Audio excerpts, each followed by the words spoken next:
Hello, welcome to the orientation for continuing students for courses for summer and fall. Hope everyone's doing well. Very unusual circumstances, a lot of unknowns at this point in time. Before we get started with the actual course discussion, I wanted to just highlight a couple of things. A lot of emails have been going out, so I want to call your attention to some things that might be more important from all the different emails. One is that if, as a result of all this disruption, you might not be doing very well in a course and you're afraid that you might get a C or perhaps worse, you have the option to take that course on a pass-fail option. And one of the things they've done is they've extended it. Usually it's only one that's allowed on a pass-fail basis, but now that they have extended this to more than one course. However, they advising have to work out a lot of details. You do not have to make your decision until April 30th. So one of the things that they ask is that you just please wait a little bit, maybe next week, starting next Monday. Today is March 30th. You can go ahead and send an email to advising, and the email is here, jsumgradvising at utdallas.edu, where you can say, I'm considering the pass-fail, please keep me informed, something to that effect. Here's an important website for you to be constantly monitoring for information about this and some other changes, usually to your benefit with the academic calendar. For example, the last day to withdraw has now been moved to April 22nd, and the last day to add a second term class is now April 30th. So another example of that. One thing that might happen is some students were going to graduate in the fall, but because you may want to go back home or employment issues, you may decide to try to finish this summer and graduate this summer instead of the fall.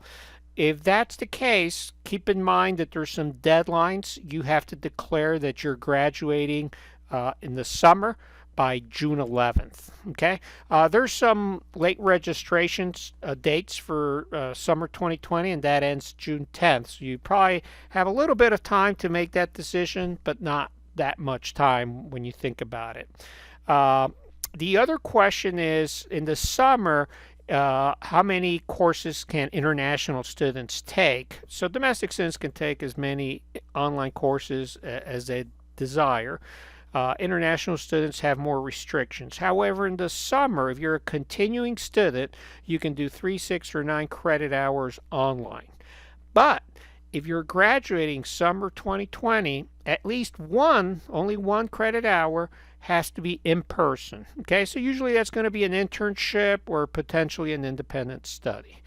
Uh, Again, just a reminder, all these questions about pass fail, graduation, withdrawals, things like that. If you have any issues, please contact advising. Here's their email again. Include your net ID. Use UT Dallas email, please. You'll probably see some additional changes. For example, some of the enrollment dates for your summer and fall have been moved back.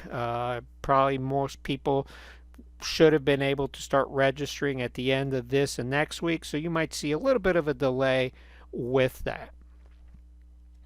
So I emailed this to everybody. I just want to go very quickly through a couple of things. Basically, if you've been here more than one semester, you've seen this, but for those who it's their first semester, be aware that we have that weekly newsletter we send out. We have links to many different, very detailed blog articles about different professions. In those articles, we list out what are the skills that are desired, salaries, and also what is kind of a cross listing to our courses. We have some videos I highly recommend about how to pick a marketing track. We have also another video on how to pick a course with advice. I'm going to give you some advice in this webinar, but there's nothing like yourself doing your own research and making your own kind of investigation and making your own decision. So here's kind of an example of that where, this one was an extract for the marketing analytics track. And we list here on the left-hand column the top skills that are frequently asked by employers, and then what are some of the courses that you should be taking that contain those skills, that teach those skills. For informational purposes, often it's difficult to look at 20 different syllabi. So this is somewhat of a cheat sheet so that you can kind of look at a glance and compare the different courses that we offer. What are the softwares we teach? What are any or prerequisites that it has? And mainly what are some of the topics that are covered in these courses, be it market research or the digital interactive, data ecosystem course, etc.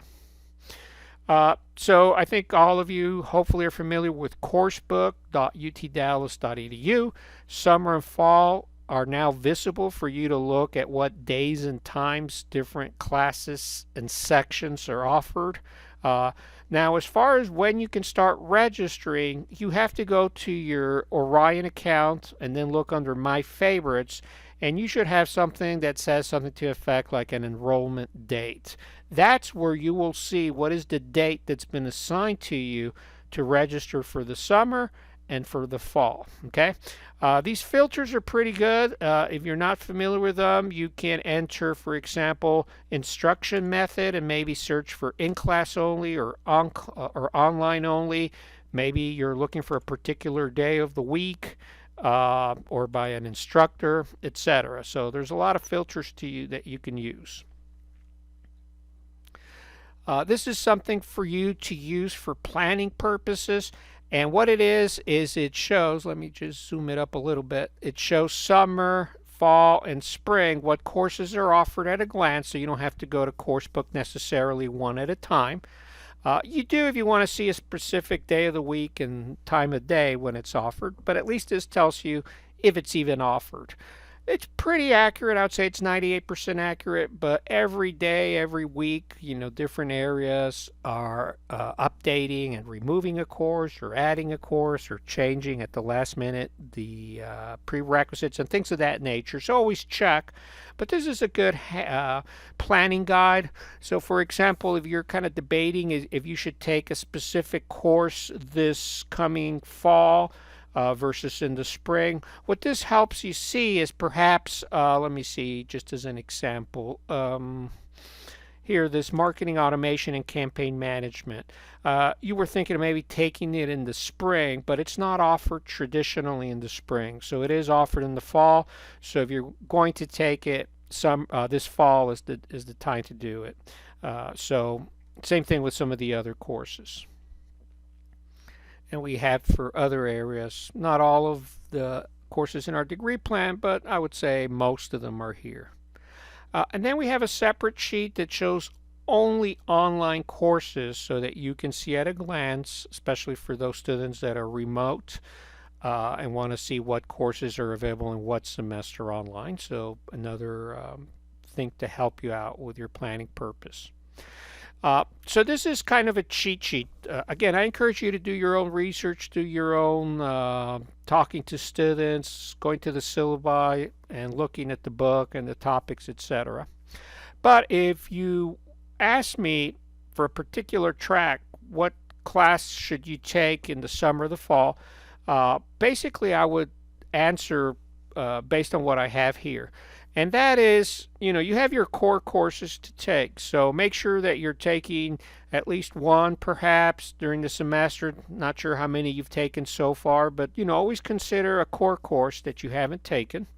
Usually core courses are offered year-round. There's a few exceptions where like consumer behavior is not offered in the summer, but it is offered in the spring and fall. So in addition to showing you my recommendations by track, I also, for your guidance, tell you if it's offered in the summer and fall. Again, you can always go back here and look it up with these sheets, but just so you don't have to, I put down if it's offered summer, fall, and in some cases, it's offered both semesters. So it's also in somewhat of an order of priority. So if you're in the advertising and branding track, these would be my first two top choices to recommend to you. And then after those two, these in order of importance. And then any other elective from that track. It's not all the electives listed here. I just have a short list, usually of 4 to 6, that I put on here. Same thing for business development, for product management, for digital. And so if you've taken a course already, let's say you've taken these two, then you can jump around and say, well, this is one that I might take in the summer. It's not going to be offered in the fall. And then this one too, it's only offered in the fall, so I'm going to take those two because I can take these other ones spring, fall, etc. Marketing Analytics has a group of core courses for that track. Always highly recommended you take those. And then you have the sub-tracks, as you know, and you can take, and here's the recommended kind of in order of priority. So one of the questions becomes, well, but what if I want to take one from analytics and one from customer insights? And the answer is yes, you absolutely can mix courses from different sub-tracks, from different tracks. So you have kind of a lot of flexibility to do so. And the marketing management track, of course, offers you the most flexibility because then you can combine from 2 courses from every track or whatever combination of tracks you want to pursue. So again, to summarize, look at the core courses, look at this in order of priority, and also pay attention to maybe when you're graduating and see if the course is offered in the fall but not the spring, in the summer but not the fall, things of that nature in making your decisions.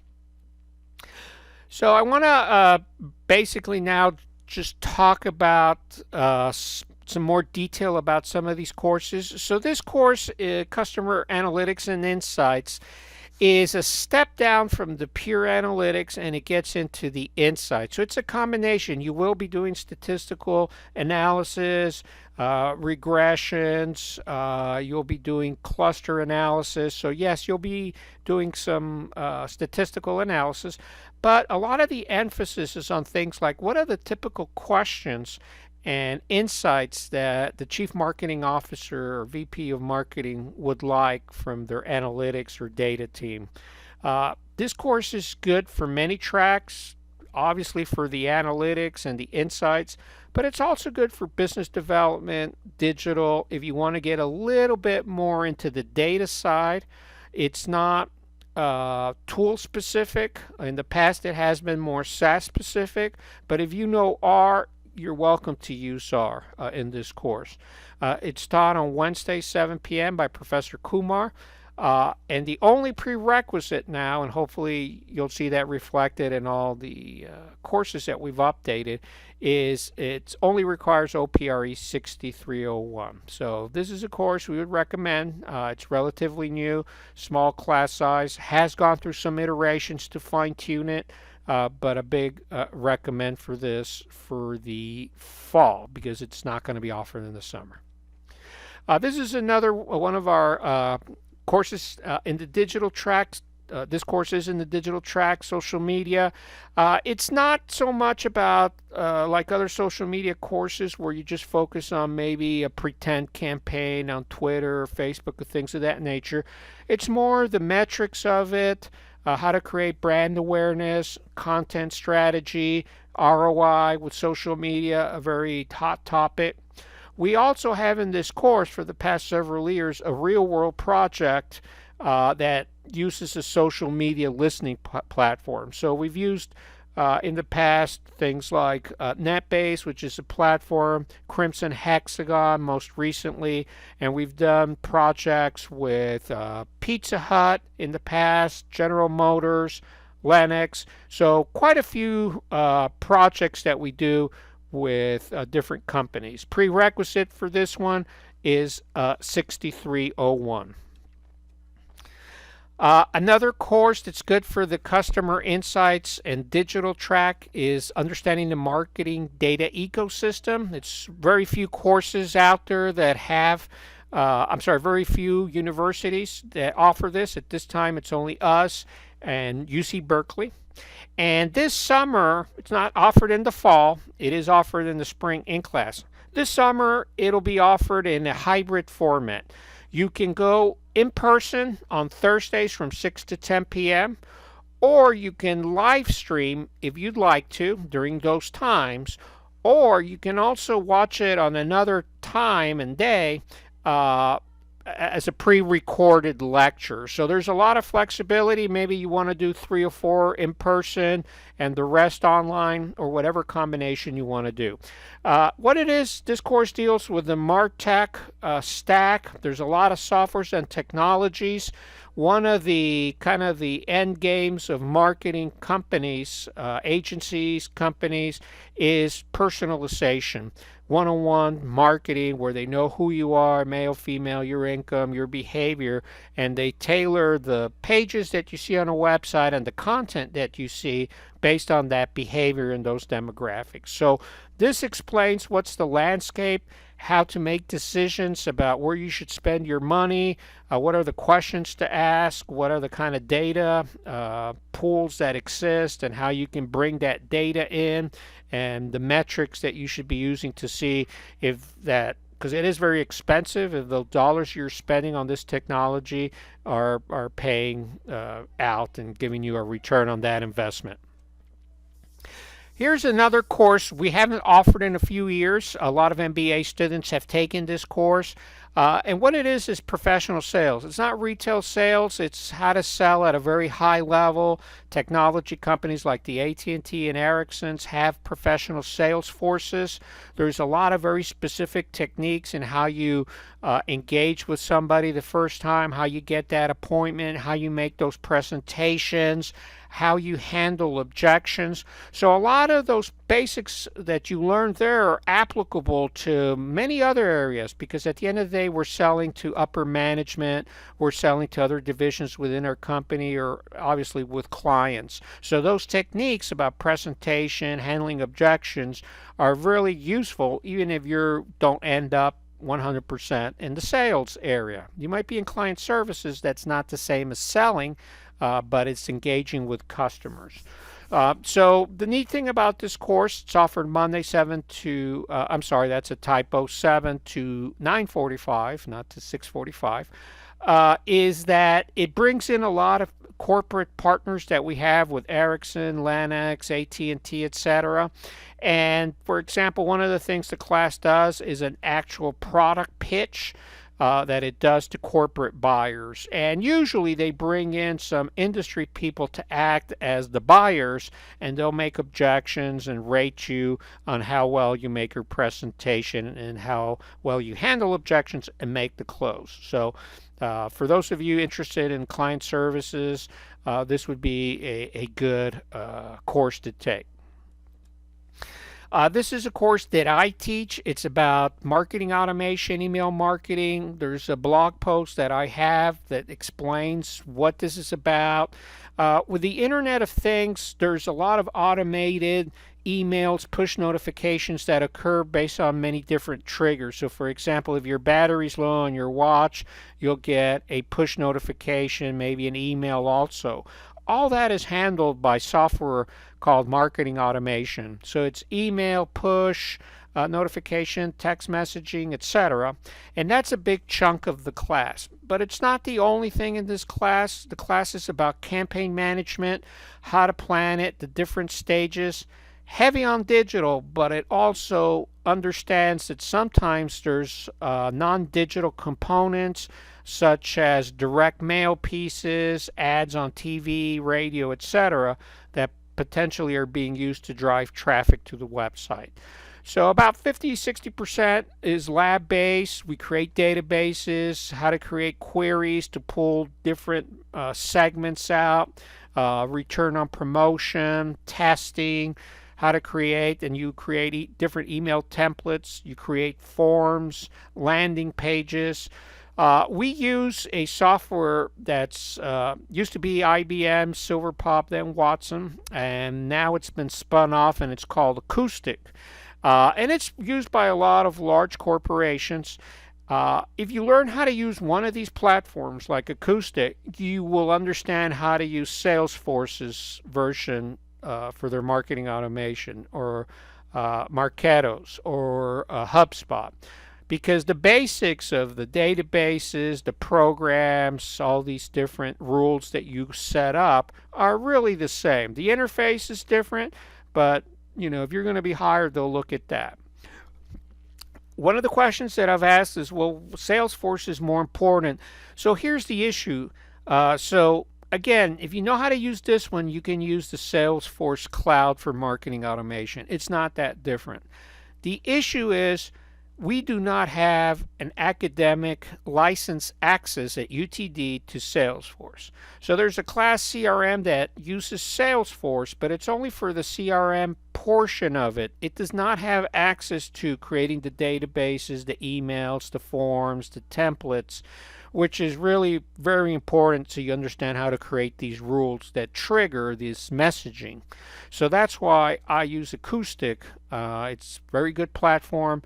And again, once you know one, you know the others. You just have to kind of be aware of that. And when you're pitching for a job for marketing automation, if they require Salesforce or Marketo, you just have to kind of say, I know how to do all these different things, database queries, rules, split testing, etc. And they'll say, okay, well, it's not that different from what we're going to use. And this class is offered fall, a Monday from 7 to 9:45 p.m. This is another class, digital and interactive. I teach this one, so sorry for appearing to be pitching too much of my stuff.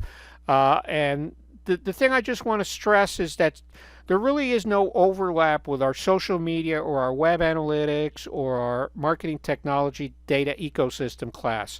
This class covers a little bit, one lecture, very high level of web analytics, covers social media, but different aspects than what's covered in the social media class.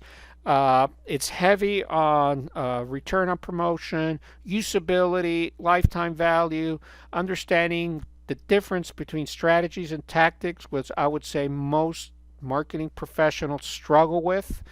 PPC and SEO, the process, the strategies.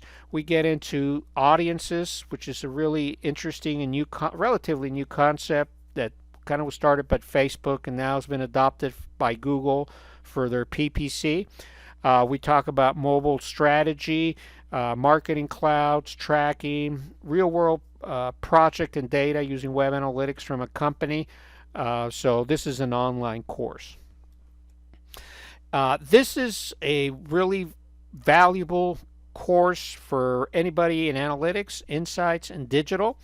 And I would say you're not very proficient in digital if you do not have a full course in web analytics. And that's what this course is. It's not like 4 modules or sessions, lectures on web analytics. It's 100% web analytics, which is what you're going to need because there's a lot of depth and width in web analytics. We also in this course use not just Google, but Adobe, which is the platform that's used by all the Fortune 500 companies, especially retailers and companies that are in B2C marketing, because it's much better than Google. Certainly the free version of Google is very limited from an enterprise point of view. It is taught by Professor Guido Tirone, who is the Director of Web Analytics at Neiman Marcus. So he has a lot of great updated skills because this platform also changes very periodically. Salaries within the digital area, marketing automation is around $90,000. Web analytics is higher than that. If you have that combination of these courses like marketing automation, social media, the PPC, SEO, and web analytics, you have a really nice package to be able to get into any area. But the web analytics area, if you like it, is probably the better paid area out of the entire digital umbrella. Our class also participates in the fall in the analytics competition that's offered in the fall. There's always a chance they won't offer it this fall, but they have for the past 6-7 years. We placed second place, and last fall, 2019, we went to the finals and we placed, I think, 5th place. There were over 200 teams participating from top schools like Stanford, University of Michigan, Chicago. So getting into second or fifth place is really, a very outstanding achievement. So this is a time that I open up for questions. Unfortunately, when I did this live, accidentally stopped the recording along the way, so we didn't get around to questions. So what I would say is, you have any additional questions, please feel free to send me an email, msmarketing@utdallas.edu. We'll respond. We can always talk. We can always do a webinar or something else if you have questions. But please do go ahead and look through the material first, so that whatever questions you have, you're kind of halfway there in your kind of research, and we can really focus on some very specific things. So there was no really question that I would say is applicable to most everybody. I think the only question that I saw that probably something in the back of everybody's mind is, what if this doesn't go away, the situation with the COVID and the quarantines in the summer? So even if it's an in-class course, it'll be transformed into online. I just don't expect, but nobody has the crystal ball, that this will continue into the fall. So we'll just have to take it one step at a time. And if that should prolong itself into the fall, again, online courses are not affected. Obviously, the in-class, I think we've had a learning curve for those instructors that have been teaching in-class and how to migrate to online. So I think that'll make the transition a lot easier. And we'll also have probably more lead time than we did this semester. So if this is going to continue into the fall, and again, I'm not saying it will, I'm just saying that slight possibility, we'll have a lot more time. Everybody will have more advance notice. The last day for you to enroll is the first date of classes for the fall, which, just off the top of my head, I think it's August 20 something, 21st, that first, I think it's the first Monday of that week of August 20th. But on the flip side, if you don't enroll now, some classes may get full. So you have to take that into consideration. So with that, I'm going to wrap it up. Again, if you have any questions, please feel free to email. And hope you have a good rest of the semester, and you be safe.